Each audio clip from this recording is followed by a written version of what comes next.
Hi, I'm Shaun Cochran, Head of Research for CLSA, and I'm excited to introduce you to Michael Green, the Portfolio Manager and Chief Strategist at Simplify Asset Management. Today, we're going to talk about a stunning evolution in markets, which is the incredible rise of passive investment, and what does it mean for performance to date, and the structure of products and the future of performance.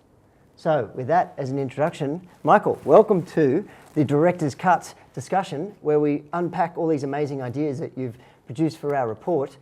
Maybe if you just start with a quick, the elevator pitch, what is the core thesis that you're trying to get investors to understand? Well, I think the single most important thing is to understand that by its own definition, there is no such thing as passive investing, right? And so, the language of passive investing actually is articulated in Bill Sharp's 1991 paper, The Arithmetic of Active Management, in which he says that a passive investor always holds.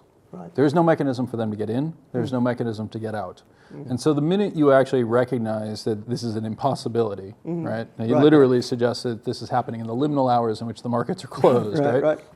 Once you recognize that there is no magic, you recognize that these are actually systematic algorithms. And so once you recognize that, then you recognize it's subject to crowding like any other strategy. And what we have done on a global basis, most importantly in the United States and most advanced in the United States, but increasingly on a global basis, is we've decided that the right way to invest is the mean variant portfolio, the market cap weighted portfolio, that basically says, these are the securities that are available, this is exactly how we should allocate, and this is going to be the most efficient mechanism for people to save and invest in their lives. It doesn't exist. It is a systematic algorithm. It is not passive investing. It is subject to the dynamics of crowding and the impact of the influence of increasing quantities of capital going to work in these areas. And it's not only affecting the markets and the valuations, as we talked about, this very clear impact on valuations. It's actually changing the structure of our societies as well. It's directing resources into companies that candidly don't need the investment, and we're starving companies, new IPOs, companies that would like to become publicly traded companies that would like to receive startup capital. In many situations, they're being starved of capital because we're sending it off to vehicles that just don't need it. Right, so there's so much there to unpack, so many interesting thoughts, especially the idea of markets are meant to be the capital allocation process in action for society. And if we are formulaic about it, then we're not as considered as we need to be, and perhaps we end up with outcomes that we hadn't actually planned for or considered. One thing, if I think about the conversations that I have with clients, is that I'll often have clients tell me, well, Shaun, the Cape-Shiller ratio is dead, it doesn't work. And I've been suggesting to them, well, usually it takes about 10 years for it to express, and so maybe it's still okay. Yet your work suggests maybe there's another dynamic that we're not really understanding. How does this relate to things like this expansion of the Cape-Shiller, and how do we think about it? So this to me was one of the most interesting parts of the research that I did, and it was actually understanding why the Cape-Shiller ratio has historically worked, right? It baffled me, And the answer was pretty stunning, right? So when I began to try to understand how passive was influencing markets, how it was causing a change in market behavior, one of the first things you have to do is kind of understand how the market has historically worked. Exactly. And so I actually went out and I surveyed investors, and I asked them a very simple question. You're a portfolio manager, you have roughly 5% cash in your portfolio. You receive a new subscription or a redemption request. What is your propensity to invest given relative levels of valuation, a Shiller PE type valuation? And totally unsurprising, we probably show the chart here, but totally unsurprising is that people are less willing to invest at extremely high valuations and more willing to invest at low valuations. They are more willing to sell at very high valuations and less willing to sell at very low valuations, right? They prefer to meet a redemption out of cash, for example. When you aggregate those results, those marginal propensity curves effectively crossed each other at exactly the Shiller PE average of 16 times. And so when you then effectively build an agent-based model, which is something, by the way, that AI is fantastic at, and I encourage people to play around with these sorts of things. And here you mean give it a set of rules, give it a set of rules, simulations, run a simulation, allow it to develop, right? And so I do this on a continuous basis. I'm actually trying to work with Amazon, believe it or not. Their AWS has offered me the opportunity to build a 1 million agent model over my 10,000 agent model. And can I just clarify something, because that's fascinating. is this a multi-period model? Yes. Because I think one of the big problems with modern or traditional economics is that it's all stasis point in time. Yep. You can get these beautiful theoretical charts, and you get a scenario where we're failing to understand, and certainly risk expression and return expression Yep. is about that compounding process. So it sounds like this agency approach enables you to solve for that. It does, and that's actually the exact reason why you use Right. agent-based simulations, Right. is what you're capturing is the emergent phenomenon. And Right. it turns out that the Shiller P is just an emergent phenomenon. Right. It's what happens when the participants in the market say, all else being equal, higher valuations are less attractive than low valuations for incremental investment, right? And so as valuations rise, people become more willing to sell, less willing to buy. That creates conditions under which valuations start to retreat, Right. and then people are more willing to buy, less willing to sell, right? That mean reverting behavior is what has characterized markets when they were dominated by active managers who were engaged in processes like discounting, et cetera, right? The markets exhibited discounting. We use this term all the time. What are the markets pricing in? Right, What right, we're right, actually saying is, what are they discounting? Yeah, right. Right? And that is a byproduct of people behaving in that manner. When you introduce passive as another agent into that system, the rules of passive are totally different. Right. Again, it's not passive. A market cap weighted index that you're contributing capital to simply has a systematic algorithm that says, did you give me cash? If so, then buy. Did you ask for cash? If so, then sell. No discussion around valuation. No, it's basically a 100% marginal propensity curve at all points, right? Now, the second phenomenon is, well, do I buy more of stuff that is very high valuations? And in a market cap weighted system, you do. And so when you run the simulations in an agent-based system where you've applied the rules of passive, and then you're basically putting the thumb on the scale to allow passive to grow, which is really the core story in passive for the past 50 years, what you're doing is you're basically skewing the systems towards higher and higher marginal propensities. Right. And as long as cash is flowing into and passive is gaining share in that model, you're basically saying, I'm going to allocate more and more capital to the most richly valued companies, to the largest companies, and I'm going to drive valuations higher and higher, taking things like the Cape-Shiller ratio to levels that we've historically never seen. Right? Now, how that translates in the future, you ultimately get to a point where those valuations are so high, and the volatility, more importantly, even around those positions. We definitely are seeing components of this where the drawdowns are increasingly frequent and increasingly, damaging in terms of total market capitalization loss or total market capitalization gain. The volatility around that slowly starts to basically lower the Sharpe ratio effectively. You say this is a more and more volatile investment strategy. And I actually think in many ways, many participants actually saw this. This is why many institutions basically just stepped out of public markets entirely, said we're just going to have a beta allocation to the public markets. We're going to focus our resources in things like privates. The problem is if everybody is involved in public markets on a passive basis, who can buy the IPOs to take you out and provide the liquidity to the private equity firms, right? And so we've now gotten to the point where the agencies, the agency, meaning literally your ability to get a company public, your ability to raise capital in public markets is becoming impaired because it's so index-centric. Okay, so it's fascinating in that you start with what is clearly a good idea, which is how can I get scalable, cost-efficient investment where I get broad exposure to equity markets. It grows to be this incredible phenomenon globally, and then the unintended consequences maybe are starting to build as a risk there.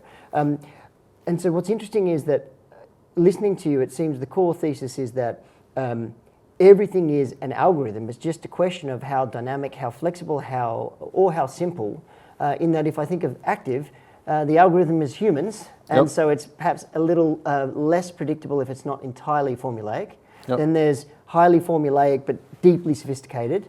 There could be machine learning, and then there's the most simplistic version of that. And so now markets have to adapt in terms of how things will evolve. So surely the market is coming to understand this, and there would be two sides to it, I would imagine. One would be there'd be those active managers that are pursuing strategies to try to make money from this phenomenon. And then at some point, passive surely will evolve its primary strategy to something else. So if we take them one by one, what is the active community doing in terms of trying to realize an opportunity there? Well, so this is actually one of the great ironies. So there's a theoretical paper written in early 1981, I think it was called the Grossman-Stiglitz paradox. Sandy Grossman was a professor of mine actually at the University of Pennsylvania.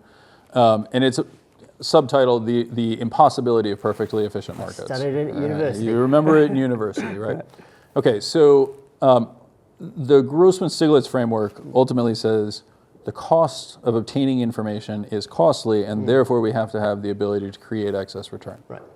The minute we short circuit that and basically say, hey, we're just going to forget about the information content, we're going to parasitically ride on the side of that, you actually start to change the components of that information production, and you actually start to change the behaviors of this. This is written about in a 2017 paper by an academic, Davidson Heath, called On Index Investing, in which they documented that the production of fundamental information collapses for companies that are included into the major indices, which sounds paradoxical, right? We're supposed to have more information about them. They're supposed to be more broadly followed, and the reality is nobody cares, because once they're in the index, it simply becomes a question of flows, positioning, et cetera, right? That means that we're losing information in markets, and that's an unfortunately natural output of something that you adopt and call passive, right? We don't care, we're passive, right? We don't actually have to do the work, we can just participate. I would argue in some ways the stock market has become the giant millennial participation trophy that we all make fun of, right? We're just going to participate, we just want to do what everybody else is doing, and everything's going to work out totally fine. Humans are messy, right? I'm stealing from Nassim Taleb here a little bit when he talks about the idea of messiness or robustness, anti-fragility, right? The entire idea behind the wisdom of crowds is you have a methodology and I have a methodology and everybody else who's listening to this has their own methodology, and none of them are perfect. But they all aggregate because we each get one vote, right, or a fairly equivalent vote level, into something that comes pretty close to the right answer. Right, which has been proven through academic studies. We've shown this over and over and over again. It's actually the underlying thesis behind the mean variance portfolio being the optimal one, right? But that requires everybody doing work and everybody having their own approach. And the more diversity we have, the more different approaches that we have, the greater the outcome becomes from that system, right? What we're doing now is we've decided this is the right algorithm. And we're going to grant it special exemptions, liability exemptions, right? In the United States, if you offer a 401k plan to your employees, a retirement plan to your employees, and you offer only passive vehicles, you've radically reduced your propensity to get sued by your employees in a class action lawsuit for having offered them inappropriate investment products. Right? And so this is the part of the story that I think the people forget or don't fully appreciate, which is the system has not naturally evolved in this way. We've increasingly put our thumb on the scale to say this is how we should do it. And unfortunately, what we're finding out more and more is that because it fails to meet the actual definition of passive, which is they never transact, right? They never buy, they never sell. We actually are discovering that it's having greater and greater distortionary effects upon the markets themselves, and we're just now kind of getting to the point where it's like we can actually really see these features, right? Okay, so it sounds like we've had a fundamental innovation that has started as a positive, but now presents new challenges and risks. And if we unpack that, you then sort of think, well, the market must adapt; it must come up with some solutions, and to some degree. The algorithm for the passive community is a benchmark. So is this an evolution where for the active community, the challenge is always the benchmark and how do I beat it and how far can I go off it? And tracking error, is that a good thing or a bad thing? In that there's strange elements to our industry that's emerged. Do we start to need to evolve our benchmark thinking in terms of, for the active community, should it be about absolute return and realized Sharpe ratios? And for the passive community, do they need to move to a diversity of benchmarks that includes fundamental benchmarks and tries to eliminate or maybe not eliminate, but lower these risks? Well, so the quick answer is yes, right? We need to do all of these things. We want to introduce a degree of messiness, right? And so, like, ironically or somewhat ironically, I'll point to things like Stan Druckenmiller has said about interest rate setting policy, right? If you absolutely know the right answer, and the right answer is to do 26 consecutive 25 basis point hikes, right? You've introduced a degree of predictability into the process that encourages people to add leverage in a Minsky type framework, right? Well, so the right answer, as he proposes, is like, hey, let's just have a random number generator that every once in a while hikes it by 25 basis points and lowers it by 25 basis points just to reduce the degree of speculation, right? I'm basically arguing that we need to do something similar. We need to recognize, look, this is a flawed system. We don't know the future as much as we'd like to, right? And so when we talk about equities are going to earn 6% a year, right, or 7% a year, or now 11% a year, because I would argue that the return series that we have is increasingly corrupted by the rising valuations that we've experienced. What that actually suggests to you is that we have to reintroduce that degree of messiness and say, we actually don't know, right? That 11% forecast seems slightly unclear that would come to pass if an asteroid collided with the Earth, right? You know, catastrophic extinction level event. Seems like that's actually probably an outcome that you know is going to go to zero, right? Although we'd print a lot of money, I'm sure, in response to it. So the reality is there's things we just don't know. And the beauty of actually diversified approaches and allowing people to experiment and allowing people to take that innovative approach is that it raises the robustness of the entire system, right? Everybody is slightly worse off in terms of the absolute, you know, that we can observe, right? We can turn around and we can present the historical backtest and say, hey, if everybody had just invested in the S&P 500 instead of ever buying bonds, we'd all be much richer, right? You know, we have these discussions around Social Security in the United States all the time. Like, if we just bought the S&P 500 instead of government debt, we would have been in great shape. But that's a counterfactual that can't actually exist, right? And so, you know, we know that those systems actually don't work, or at least I would hope we know that they don't work. And I would argue that the reality is increasingly because we've hollowed out the intellectualism, we've hollowed out the actual innovativeness, we've hollowed out the industry itself, that there's fewer and fewer people who are actually capable of articulating that. Right, so it sounds like the fundamental challenge of our industry is, look, anyone who's done markets a long time knows that I don't know if you remember Richard Russell, but he was of course. So that great technician. I used to subscribe to him when he was alive, and he used to say the market always does what it should, but never when you think it will. And there's always that it over extrapolates themes. So it sounds like we've gotten to a natural limit in critical scale of the way things work today. We need some sort of phase shift. So then the question becomes, what is the phase shift? So one is an industry response that comes up with alternate products that starts to diversify how this money is flowing. And the other one that investors are always worried about is some sort of unwind. How do you think this might resolve itself, and what market and or regulatory responses are coming or are needed? Yeah, so I mean, one of the things I say is when I first stumbled across this work, and to give full credit, right, Lasse Peterson wrote a paper in 2016 called Sharpening the Arithmetic of Active Management that took on the foundational paper, Bill Sharp's 1991, The Arithmetic of Active Management, challenged it and said, hey, wait a second, you know, these are not passive investors at periods of index reconstitution. Therefore, they become active, therefore they violate Sharpe's analysis, therefore there's problems, right? Others, like Rob Arnott, have introduced questions around mean variance and components of those as well. My key contribution was to recognize that the minute you actually start contributing funds to passive vehicles, in other words, you have a job, you contribute to a passive fund, what you've done is you've injected cash, you've changed their portfolio, now you're forcing them to transact. That's the active element. And by definition, they're no longer passive, right? And so all you've done is you've basically created a systematic approach and said, hey, we're going to bless this systematic approach. We're all crowded into that now, and it's having predictable effects. The only thing we can do is come up with new approaches, or more importantly, I would actually argue, from a regulatory standpoint, increasingly recognize what we're really trying to accomplish, right? So markets and retirement systems are not the same thing. Markets are capital allocation mechanisms, and they are messy, and people are going to make mistakes, and everything we do in a DCF or any sort of valuation analysis or any sort of corporate securities analysis is inherently an uncertain forecast about what's going to happen into the future, right? Sometimes it goes right, sometimes it goes wrong, often spectacularly if I'm involved.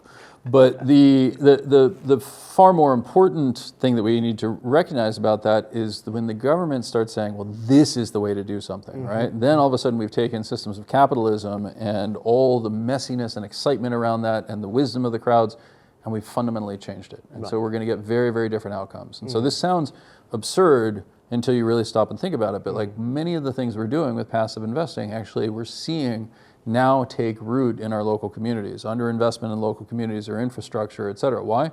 Because you have a job, you work at your local Walmart, you participate in a 401k plan, and your money, instead of flowing into the local community like it might have done if you had had a job at a local grocery store where the owner owned the store and his funds were reinvested in the local community, buying houses or contributing to the local baseball team, et cetera. all of that money is now going to Bentonville, Arkansas, right? And so it's not that Walmart's doing anything wrong in this process, right? It's just, it's an extractive process, and it's pushing things to the multinational and international scale that many of us are experiencing as distress in our local communities. It's true here in Hong Kong, it's true in the United States across many rural communities or smaller communities where we're seeing the devolution of capital investment. The local Mexican restaurant is replaced by a Chipotle, right? Why? Because Chipotle has differential access to capital. Chipotle has a lower cost of capital, so even though they have to pay employees to fill the role of the owner-operator that historically would have done it, right? We've now actually changed that. Right. And so this is not only affecting the markets, but it's also actually meaningfully now affecting the communities in which we live. Okay, and so there's an enormous amount to unpack there, but and so examples of how things could evolve would be that a move to more increase the focus on country level indexes, like you said, look at private versus public capital. Yep. So the market, its job is to find solutions to these things. Are you optimistic? Do you think solutions can come? Well, I definitely think there are solutions, right? So one of the things, again, you've been generous enough to create a blue book around some of my work. Right. And one of the things I highlight is the growing role of things like tokenization. Now, I'm a very noted critic of things like Bitcoin and many forms of crypto, et cetera, because I think that they're actually fundamentally flawed in their assumptions as well, in the same way that passive investing was flawed in its assumptions. But the reality is we're now actually on the verge of a tremendous innovation, which is the move from an analog investment world to a digital investment world. And once you start to move to a digital investment world, you can actually really begin to change securities. You can create things like endogenous leverage by recreating the diversity. And this is one of the things, like we don't even stop to think about things that we've lost, right? You and I are both old enough that we remember preferred shares. We remember, that people were very active. Career in a few places. In a few places, right? But the simple reality is that they're largely not in the indices, and as a result, they have actually become disadvantaged sources of capital. Right? And so, perversely, we're seeing things like preferred shares being introduced in the crypto space, and all sorts of things that are weird. And I would argue many of those experiments are going to end very, very badly.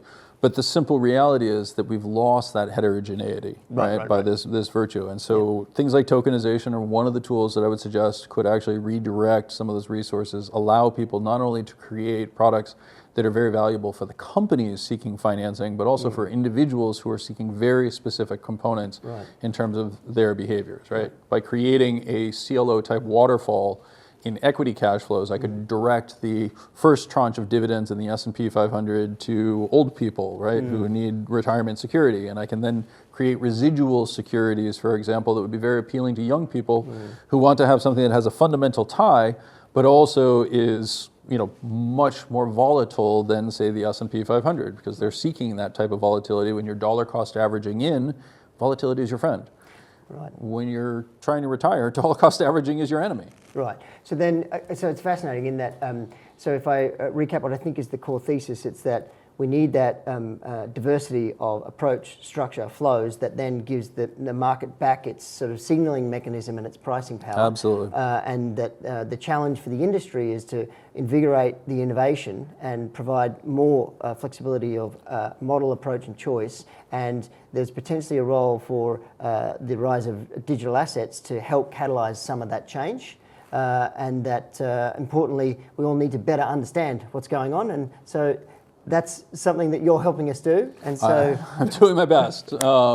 The biggest thing that I would just emphasize, and I've been very fortunate, some of the people who have participated in the sessions that I've been part of here have been involved in the regulatory process. Right. A lot of my message when I started trying to carry this out and share it was directed at regulators. It's only once the regulators basically threw up their hands and said there's nothing we can do, that I was forced to basically say, okay, let's increasingly get public and try to raise awareness around this, and that's ultimately brought us back to this point where people are starting to listen to it again, because we know, I used the expression in the presentation today, the Costanza market, right? We know there's something wrong. We know this is not working the way it's supposed to be, right? It feels alien and wrong to us. Now, I could be completely wrong, and it actually turns out that this is, the start of some grand new formation of, utopia. Unfortunately, that's not what my models lead me to. We're creating tremendous fragility in the same manner that we did with the over-leveraged exposures in the global financial crisis. This looks like the exact same thing. It's just now happening within both fixed income and equity markets on the public side, and influencing everything from the ability of private equity to obtain liquidity to private credit being insulated from the vicissitudes of publicly traded bond markets, where many refer to them as volatility laundering or various other components. Right. We need to recognize that we just have to actually start changing it, both on an industry perspective, where firms like CLSA could be very, very active in helping firms identify innovative financing structures that address many of the concerns that smaller businesses have, or that local communities have in terms of building infrastructure and identifying opportunities, to the actual investors themselves and trying to build retirement products or investment vehicles that minimize the disruption on a macroeconomic scale, while providing people with the tools that they actually need to meet their retirement objectives. Well, fantastic. There's an enormous amount there for investors to understand. As you've mentioned, there's the Blue Book for them to really dig into the detail and get under the hood. Michael, thank you very much for joining us on Director's Cut. Thank you very much, Shaun.